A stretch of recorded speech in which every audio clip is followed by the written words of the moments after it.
Welcome to the Learning Pines YouTube. We hope this video helps. In this video, I will explain how to fix dim Audi RS3, S3, and A3 DRLs. First, we will identify the common causes of dimming, which often involve component degradation. Next, I'll guide you through the essential tools and safety precautions needed for the repair. Finally, we'll cover the detailed steps to replace faulty parts and restore your DRLs to their original brightness, ensuring your Audi looks its best and remains visible on the road. Diagnosing dim DRLs starts with a thorough inspection. Often, the issue stems from a failing LED driver module or water ingress.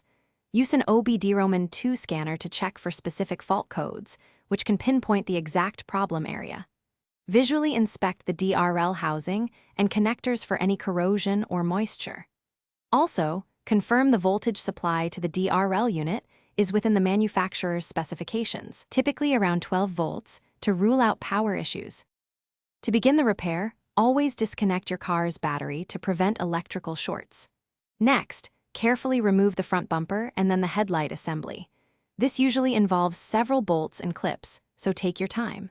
Once the headlight is out, you can access the DRL module or the LED strip itself.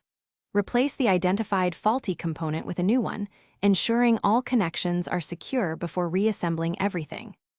After reassembly, reconnect the battery and test your DRLs to ensure they are fully bright and functioning correctly. Consider applying a high-quality sealant around the headlight housing to prevent future water intrusion, a common cause of DRL failure. Regular checks of your vehicle's lighting can also help catch issues early. Remember to check the description for a link to the new Kindle Paperwhite and other great deals. This helps support the channel and keeps you informed.